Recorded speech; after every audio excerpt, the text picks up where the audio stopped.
1996 کے اوائل تک سیمنز میں ہمارے ڈپارٹمنٹ میں صرف پروجیکٹس کی بنیاد پر کام کی بجائے باقاعدہ جاری رہنے والے بزنس کی بنیاد کی داغ بیل ڈالی جا چکی تھی، جن میں پانی، خوراک، بجلی کی ترسیل اور عام صنعتی سسٹمز کے ساتھ ساتھ سروس اور ٹریننگ کے شعبے شامل کیے جا چکے تھے۔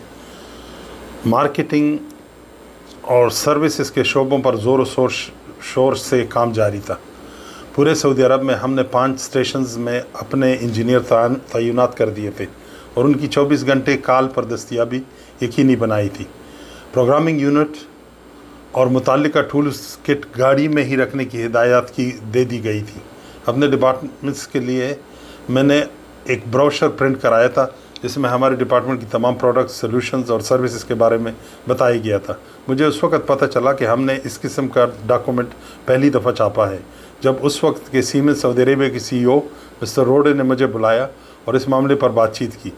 اصل میں سیمنز کا پبلک کمیونیکیشن کا ایک ضابطہ تھا جس میں کچھ مخصوص فارمیٹس اور متعلقہ اجازت نامے کی ضرورت ہوتی تھی۔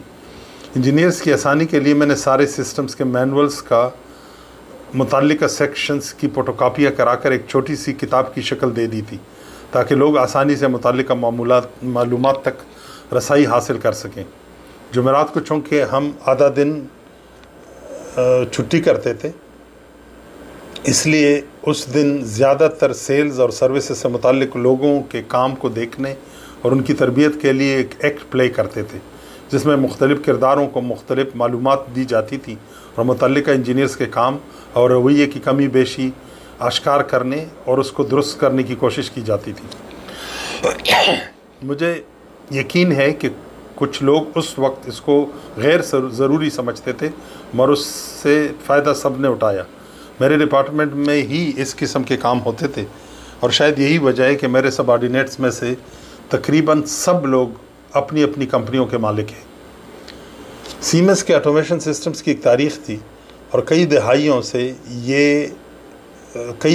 سے یہ ان میں صنعتی لیڈر کے طور پہ مانا جاتا تھا۔ پچھلے 2 عشروں سے جو سسٹم انڈسٹریل کنٹرولز کا لازمی جز تصور ہوتے تھے ان کا تعلق سیمیٹک S5 خاندان سے تھا۔ الیکٹرانکس اور کمپیوٹرز کی تیز ترقی کی وجہ سے ان کنٹرولرز پر عوامی دباؤ بڑھ رہا تھا۔ اگرچہ ان کے کام میں کوئی کمی نہیں تھی مگر ان کے پروگرامنگ انٹرفیس نئے دور کے حساب سے یوزر فرینڈلی نہیں رہے تھے۔ سیمنز نے ایک نئے کنٹرولرز خاندان کو متعارف کرانے کا فیصلہ کیا تھا جو اس زمانے کی ضروریات کے مطابق لگا اور آئندہ سالوں میں اس نے صنعتی شعبے میں انقلاب لانا تھا۔ سیمنز سیمیٹک S7 اعلیٰ ترین کنٹرولرز اور ان کے ونڈوز بیسڈ انٹرفیس اور ہیومن مشین انٹرفیس کے ساتھ مارکیٹ میں پیش کیا گیا تھا۔ ان سسٹمز پر تربیت کے لیے مجھے جرمنی کے شہر نورمبرگ بلایا گیا تھا۔ یہ شاید ستمبر 1996 کا مہینہ تھا جب میں نورمبرگ پہنچا۔ ان دنوں مسٹر رالف بیلزل ہمارے سیلز کے کوارڈینیشن کے ذمہ دار تھے۔ سیمنز ٹریننگ سینٹر میں ہمیں 2 ہفتے میں S7 M7 اور سیمیٹک S7 کے پروگرامنگ سافٹ ویئرز کے علاوہ S7 300 کی کنفیگریشن اور کمیشننگ کے ساتھ ساتھ S5 اور S7 پروگرام کنورژن کی بھی تربیت دی گئی تھی۔ یہ انڈسٹری میں ایک نئی سیمنز پروگرامیبل کنٹرولرز فیملی کی انٹری تھی جو آگے جا کر TIA کنسیپٹ میں انڈسٹری کی ضرورت بن گئی اور آج کل TIA پورٹل کی شکل میں اپنے ایڈوانس فیچرز کے ساتھ موجود ہے۔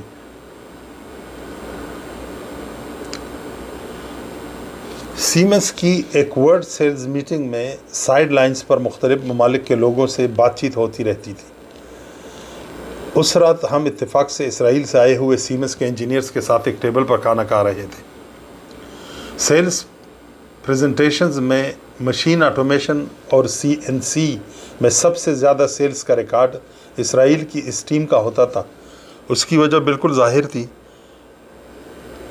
کہ مشین کنٹرولز اور CNC مینوفیکچرنگ انڈسٹری کے ساتھ ساتھ اسلحہ سازی کی صنعت میں بھی بکثرت استعمال ہوتے تھے اور وہ اس کا بھرپور استعمال کر رہے تھے۔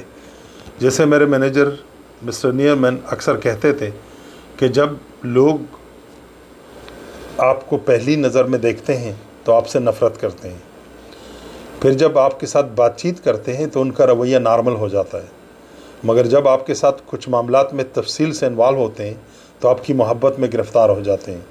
بالکل ویسے ہی اسرائیلی دوست میری موجودگی میں کچھ زیادہ ریلیکس محسوس نہیں کر رہے تھے، مگر بات چیت کے بعد ماحول پرسکون اور دوستانہ ہو گیا تھا۔ دوسرے دن رال بلزل نے مجھ سے ریکویسٹ کی تھی کہ آپ اپنی گاڑی میں ان انجینئرز کو بھی کانفرنس ہال لے آئیں۔ چہرے بتا رہے تھے کہ میری ڈرائیونگ کے دوران جو لمحات میسر ہوئے تھے وہ دعا کے تھے۔ خیریت سے بغیر کسی دشواری کے منظر پر پہنچنے پر واضح طور پر وہ لوگ پرسکون نظر آئے تھے۔ ہم نے اس پر بات چیت بھی کی تھی اور اسلامی نقطہ نظر سے میں نے ان کو اپنے خیالات بھی بتا دیے تھے، اور ہر قسم کی سچویشنز میں کسی قسم کے عمل اور رد عمل کی انصاف پر مبنی پالیسی بھی بتا دی تھی۔ ان دنوں پوری دنیا کے حالات بوسنیا کے ساتھ ساتھ بہت سارے ممالک میں جنگوں کے ساتھ ساتھ مختلف مقامات پر دھماکوں، خودکش حملوں اور لڑائی جھگڑوں کی وجہ سے بہت خراب تھے۔ بقول شخص سے لوگوں کو اپنے سائے سے بھی ڈر لگتا تھا۔ پھر میرے جیسے پاکستانی لمبی سی کالی داڑھی اور قدرتی طور پر کھا جانے والی آنکھوں کے ساتھ اور ہمیشہ غصے میں نظر آنے والے شخص کا کسی اسرائیلی کا ڈرائیور بننا لازمی طور پر قابل تشویش تھا۔ اس پر ان کی وقتی پریشانی بجا تھی۔ کانفرنس اور ٹریننگ کے بعد ہم لوگ تیونس اور سیمنز پاکستان کے کچھ ساتھیوں کے ساتھ میونخ کے اکتوبر فیسٹ نامی ایک فیسٹیول میں گئے۔ اگرچہ یہ بیئر کا فیسٹیول ہوتا ہے اور اس میں ہم سب کی دلچسپی نہیں تھی، بس ہر فیسٹیول کی طرح مختلف قسم کے جھولے اور گھومنے گھامنے والی مشینیں ہماری مطمع نظر تھیں۔ ہم نے ایک ایسی مشین کا انتخاب کیا جس میں آپ کو کرسی میں لاک کر کے عجیب طریقوں سے اوپر نیچے اور پھر آخر میں اسپیرل کی طرح گھمایا جاتا ہے۔ جب اسپیرل والی پوزیشن پر پہنچا تو ذہن میں بالکل وہ واقعہ تازہ ہوا جب میری گاڑی لڑک رہی تھی اور میں بیلٹ میں بندھا ہوا تھا۔ ساتھ بیٹھے ساتھی کو میں نے واقعی اس دوران تاکید کی کہ بیلٹ باندھے رکھنا اور فکر نہیں کرنا، کچھ نہیں ہوگا۔ بعد میں اس دوست نے پوچھا کہ آپ یہ کیوں کہہ رہے تھے؟ میں نے پھر گاڑی کے حادثے کا قصہ سنایا۔ حیرت انگیز طور پر ذہن اور کچھ بھی ماننے کے لیے تیار نہیں تھا اور اس پر بضد تھا کہ آپ گاڑی میں ہی رول کر رہے ہیں۔ نتیجتاً میں نے اس دن سے اس طرح کی تفریحی مشینوں سے میں بیٹھنے سے چھٹی کر دی۔ اسی دن ہم لوگ ادھر ہی ایک چرچ کے آخری منزل پر چڑھے اور دیواروں پر موجود سیسے کی لپائی پر اپنے نام لکھے، بالکل اسی طرح جیسے بچے لکھتے ہیں۔ مجھے یقین ہے کہ آج بھی وہ نام وہاں پہ موجود ہوں گے۔ ہماری بری حرکتیں تو وقت کے ساتھ ختم نہیں ہوتی، البتہ اچھائیاں دوسرے ہی دن ہواؤں میں اڑ جاتی ہیں۔ دیا اقبال نے ہندی مسلمانوں کو سوز اپنا، یہ ایک مرد تناسا تھا، تناسانوں کے کام آیا۔ سیمنز میں سروس کے دوران سعودی عرب کے مختلف شہروں میں آنے جانے کی باعث بہت ساری مشہور شخصیات کے ساتھ ملاقاتوں اور ان کی محفلوں سے مستفید ہونے کا شرف مجھے حاصل رہا تھا، جن میں میرے مرحوم استاد مولانا امیر محمد، رابط عالم اسلامی مکہ مکرمہ میں ریسرچ اسکالر شیخ القرآن عنایت اللہ شاہ کاکا خیل صاحب، ملکرا یونیورسٹی کے مالک مرحوم ڈاکٹر شیر علی صاحب، ریاض میں مقیم شیخ القرآن والحدیث مولانا محمد عارف شہید، جدہ میں مولانا محمد یونس، ہمارے ہم عمر استاد مولانا حسین علی اور ہمارے بزرگ بشیر کاکا شامل تھے۔ اوپر بیان کیے گئے ناموں کی کچھ واقعات اور مشاہدات کے ساتھ نسبت وقتاً فوقتاً میری تحریر میں سامنے آئے گی۔ میری زندگی پر اقبال کا اثر ایک مستقل موضوع ہے اور میرے خیال میں اس پر الگ سے ایک کتاب لکھی جا سکتی ہے، مگر میں یہاں پر وہ حالات اور واقعات بیان کروں گا جس سے یہ تعلق کچھ حد تک واضح ہو جائے گا۔ پرانے زمانے میں اقبال کی بات گھر میں ہوتی تھی۔ والد صاحب اکثر ان کے کچھ شعر پڑھتے، اگرچہ میرے والد صاحب پڑھے لکھے نہیں تھے، مگر خود سے کچھ نہ کچھ اس حد تک لکھنا پڑھنا سیکھا تھا کہ اپنے حساب سے کاغذ کے ٹکڑوں پر اپنے کچھ نوٹس نام وغیرہ لکھ لیتے تھے اور پڑھ لیتے تھے۔ جو شعر وہ زیادہ تر پڑھتے تھے وہ یہ تھے: خودی کو کر بلند اتنا کہ ہر تقدیر سے پہلے خدا بندے سے خود پوچھے بتا تیری رضا کیا ہے، اور عمل سے زندگی بنتی ہے جنت بھی جہنم بھی، یہ خاکی اپنی فطرت میں نہ نوری ہے نہ ناری ہے۔ اللہ میرے والد صاحب کی مغفرت فرمائے اور جنت الفردوس میں جگہ عطا فرمائے۔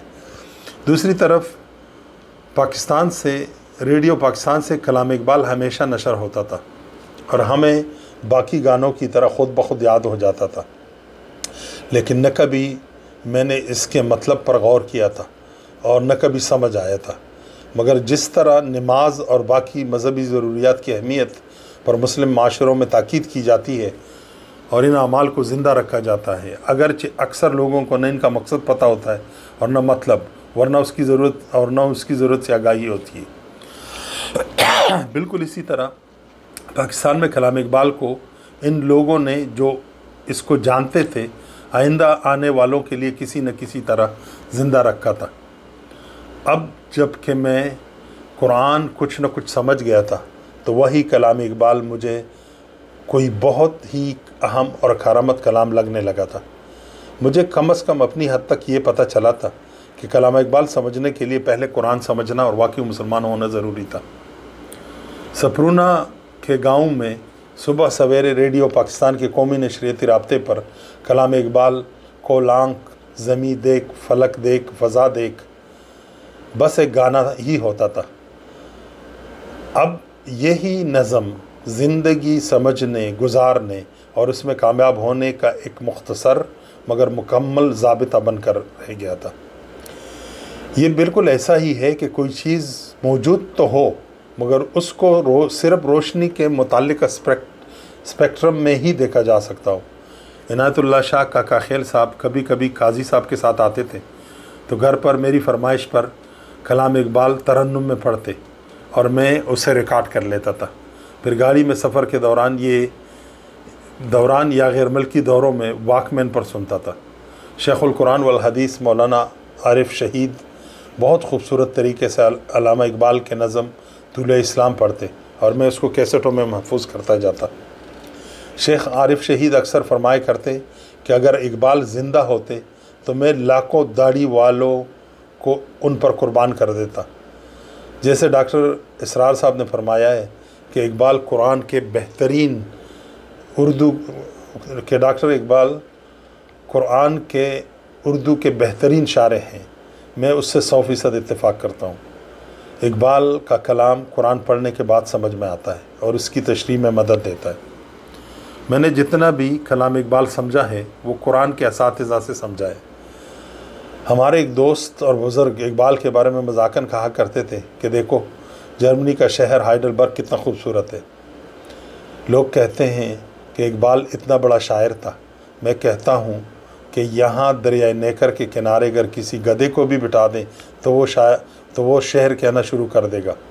میرا اپنے دوست کو اکثر واضح جواب ہوتا تھا کہ میں اور آپ تو زمانے سے ادھر آ کر بیٹھے رہتے ہیں مگر شعر ابھی تک کوئی ایک بھی نہیں کہہ سکے۔